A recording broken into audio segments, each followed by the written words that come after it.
안녕하십니까. 선암여행원 대표 박혜성입니다. 오늘은 비타민C와 치매에 대해서 알아보겠습니다. 우리 몸에서 비타민C를 가장 많이 필요하는 곳이 어딜까요? 바로 뇌입니다. 저도 이 자료를 준비하면서 처음 알았습니다. 그런데 비타민C는 우리 몸에서 만들어지지 않고, 그리고 우리가 원하는 치매를 예방하기 위해서 비타민C가 반드시 필요하다는 겁니다. 알츠하이머하고 비타민C에 대해서 연구를 한 조사가 있습니다. 비타민C의 뇌 내 수치는 다른 기관보다 높다고 합니다. 그러니까 뇌에 가장 비타민C가 많다는 거고, 알츠하이머 환자에서 비타민C 혈장 수치가 건강한 사람보다 낮다고 합니다. 건강한 사람이 비타민C가 높다는 거죠. 그리고 비타민C가 결핍된 사람은 정신적인 쇠퇴와 관련이 있는데, 이 비타민C 보충제를 섭취하는 사람들이 알츠하이머의 위험이 줄어듭니다. 그래서 비타민C 보충이 알츠하이머 행동을 개선한다고 보고하고 있습니다. 그리고 비타민C를 고갈시키는 흡연은 알츠하이머 위험을 증가시키고, 알츠하이머 환자의 적절한 식이 섭취에도 불구하고 비타민C 수치가 낮다고 합니다. 더 보충해줘야 된다는 거죠. 그리고 실험실 동물에 고용량 비타민C를 반복적으로 투여를 했더니 뇌에서 베타 아밀로이드 플라그가 40.2에서 57.9까지 감소를 했습니다. 그리고 저용량 비타민 C는 그러니까 괴혈병 증상을 예방할 정도는 정신적 쇠퇴를 예방하는데 거의 효과가 없고, 한 10배 정도 많은 고용량이 효과가 있었습니다. 그리고 최근 연구에 따르면 사람들의 뇌에 플라그가 쌓여있든 없든 정신적 쇠퇴를 일으키고, 그리고 그러니까 이 플라그하고 상관없이 뇌 쇠퇴를 일으켰고, 그래서 알츠하이머의 위험을 예측하기 위해서는 베타 아밀로이드 플라그보다는 피나 뇌 척수액에서 비타민 C 수치를 측정하는 것이 더 예후와 관계가 있다고 보고를 하기도 합니다. 리키 브레인 캐필러리라고 뇌 누수 증후군이라고 하는 게 있습니다. 뇌에 있는 혈관에서 피가 새는 거예요. 근데 이런 것들이 알츠하이머 디멘치아가 나타나기 전에 이런 증상이 나타난다고 해요. 알츠하이머 초기에는 뇌의 약한 모세혈관에서 주변 조직으로 피가 이렇게 새는 것이 몇 년 내에 나오고, 이 주변에서 뇌 조직을 파괴하는 단백질 덩어리가 형성이 된다 그래요. 그래서 이로 인해서 이 혈관하고 뇌 장벽에도 이상이 오면서 이런 고장이 이 질병의 치료를 위해서 현재 승인된 약은 없는데, 알츠하이머 병 초기에는 뇌의 약한 모세혈관에서 주변 조직으로 혈액이 누수되는 것이 발견됐어요.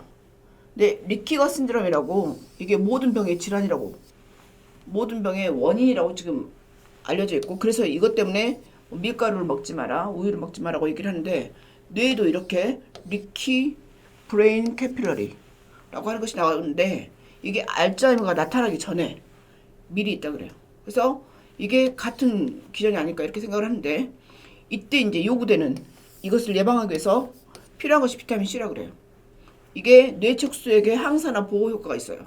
그래서 비타민 E, 코엔자임 Q10 이것도 필요하고 비타민 C도 필요한데, 이것보다도 훨씬 우수하고, 비타민 C를 공급을 받으면 모세혈관이 더 강화되면서 주변 조직으로 누출이 되는 것을 줄인다고 합니다.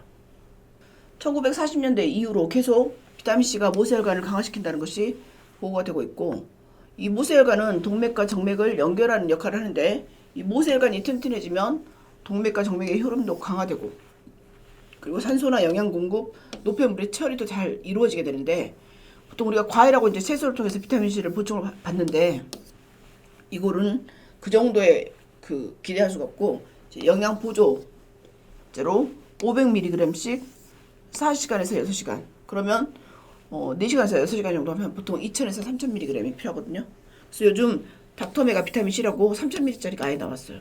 그리고 이게 가루로 돼 있거든요. 그래서 그냥 물에 타서 먹거나 입에 털어놓고 그냥 물을 마시면 돼요. 이렇게 쉽게 나와 있습니다. SVCT1하고 SVCT가 있고 디하이드로 아스코베이트가 있는데, 비타민 C는 이렇게 장에서는 SVCT1을 통해서 비타민 C가 들어가고요. 이게 뇌인데, 뇌에는 SVC2를 통해서 비타민 C가 들어갑니다. 이 SVCT가 뭐냐면 소디움 디펜던트 비타민 C 트랜스포터, 그러니까 비타민 C를 운반할 수 있는 그 리셉터, 수용체란 건데, 이렇게 뇌로 들어갈 때 SV2가 필요하고요. 이렇게 뇌로 들어가서 다시 이 세포 안으로 아스트로사이트나 뉴런으로 들어가려면 글루코스나 이런 걸 통해서 들어가요. 그리고 들어간 다음에 다시 비활성화되는 것이 다시 활성화가 되는 폼으로 가서 활동을 하게 됩니다. 이렇게 뇌로 들어갈 때 SVCT2라는 문을 통과하고 불활성 비타민 C가 디하이드로 아스코베이트가 포도당에 통과하는 문 글루트, 이걸 통해서 들락날락하고 활성형 비타민에 비해서 비활성은 25분의 1이라고 하는데, 이 불활성 DHE에도 세포 안으로 들어가면 다시 활성형으로 변해서 이 뇌 안에서 비타민 C가 작용을 하게 됩니다. 뇌에서 코로이드 플렉서스라고 하는 게 있는데, 여기가 코로이드 플렉서스거든요.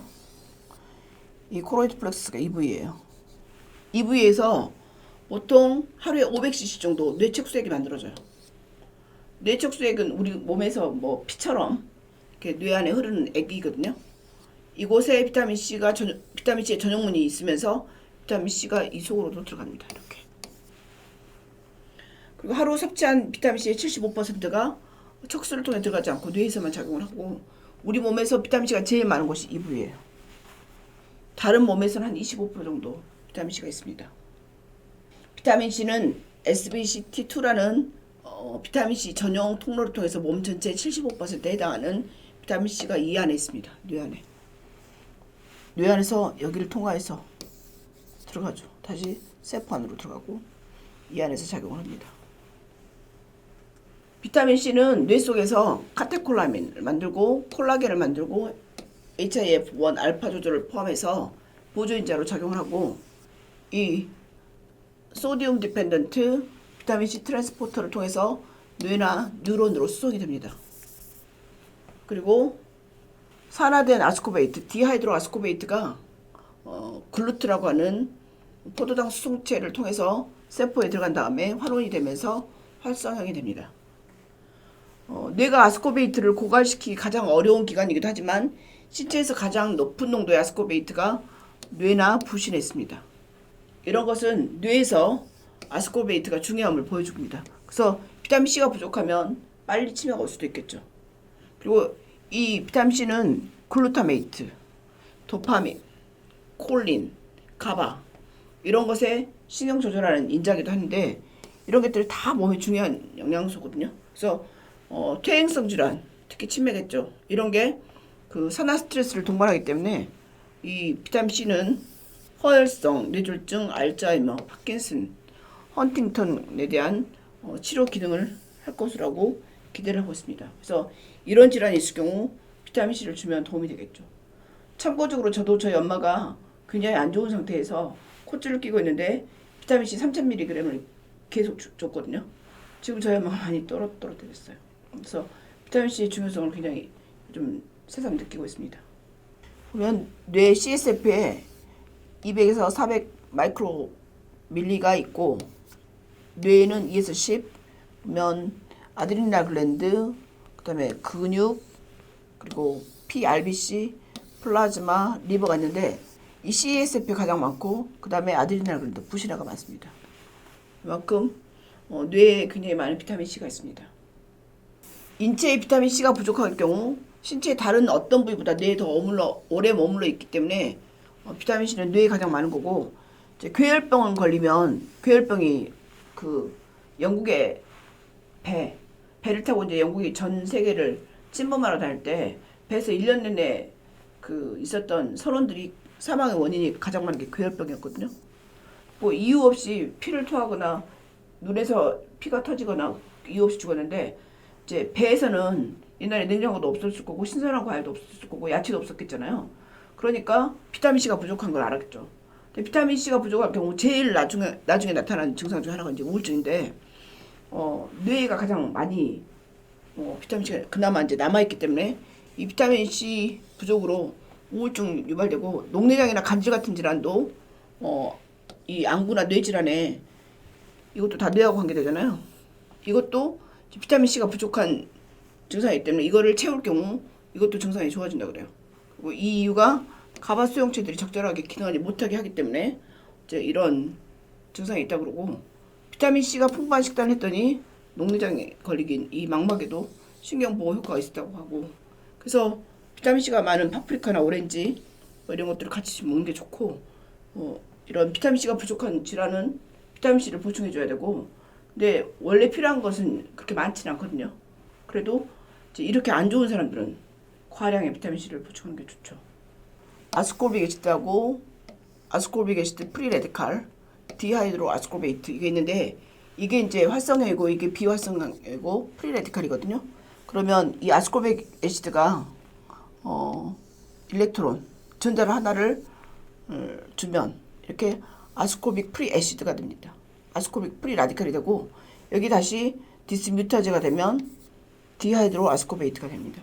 이렇게 전자를 하나 주고 받고 하면서 이게 한 개의 전자를 받아서 산화되는 형태가 되고, 그러면 활성 상태 이 프리 라디칼이 되고, 이것이 다시 비활성화된 것이 디하이드로 아스코베이트인데, 그 뇌세포 안에서 이렇게 움직이면서 어떤 거는 안정화시키기도 하고 어떤 거는 프리레디칼이 가서 파괴를 하기도 하고, 다시 또 비활성화됐다가 다시 전자를 하나 받아서 아스코베이트가 되면서 이렇게 계속 움직이게 되면서 뇌에서 활동을 하게 됩니다. 안티옥시단트가 있는데 프리레디칼이 있고, 안티옥시단트는 항산화제고 프리레디칼은 세포를 공격하는 거죠. 여기에 전자를 하나 주면 이런 형태가 된다는 거고, 그래서 뇌는 유해산소가 가장 많이 발생하는 곳인데, 그래서 항산화 작용이 굉장히 10배 이상 필요한 곳이에요. 그러니까 스트레스가 많으면 뇌가 우울증도 빠지고 다치는 거죠. 그래서 이렇게 뇌 속에 돌아다니면서 뇌를 파괴시키는 그 유해산소 프리 라디칼에 의해서 비타민 C가 지닌 전자 한 개를 유해산소에다가 건네주면 프리 라디칼이 안전한 상태로 돌아가기 때문에, 비타민 C가 우리 스트레스가 받을 때 비타민 C를 많이 주면 이렇게 프리 라디칼이 안티옥시단트가 되면서 우리 몸을 보호하는 역할을 한다는 거고, 이때 비타민 C가 굉장히 중요한 역할을 한다는 것입니다. 이렇게 항산화제는 엔도지너스 내분비, 그리고 엔자임, 그리고 여러 가지 우리 몸에서 내분비나 장이나 여러 군데 다 영향을 미쳐서 우리 몸을 안전하게 만드는 역할을 합니다. 그래서 비타민 C가 이럴 때 꼭 필요하다는 거고요. 알츠하이머를 표함해서 여러 치매 질환을 치료하기 위해서는 가장 먼저 해야 될 일이 뇌세포 속에서 일어나는 지속적인 산화 손상을 바로잡는 거고, 이렇게 뇌세포 손상을 가져올 수 있는 이런 산화 손상을 바로잡는 데 필요한 것이 항산화 네트워크고, 이 항산화 네트워크에 비타민 C가 필요하다는 거죠. 이렇게 노화와 함께 뇌 속에 항산화 네트워크의 큰 축인 글루타치온 생성이 줄어들고, 이 항산화 네트워크를 보강하고 또 치매 예방을 하고 치료에 도움을 주려면 당연히 안티옥시단트가 필요하고, 여기 필요한 것이 비타민 C, 비타민 E, 글루타치온입니다. 이거를 먹든지 링거를 맞든지 이렇게 해서 우리 몸을 보호해야 합니다. 그 외에 뇌졸중 후에 급속 악화되는 산소에 의한 뇌장애를 비타민 C 대량요법이 치료해 줄 수 있다고 말을 하고 있습니다.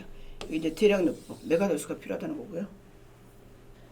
알츠하이머의 가장 좋은 약은 여러 가지가 있는데, 일단은 교감신경을 흥분시키는 카테콜라민, 도파민, 그리고 부교감신경을 흥분시키는 아세틸콜린 글루타메이트가 있거든요.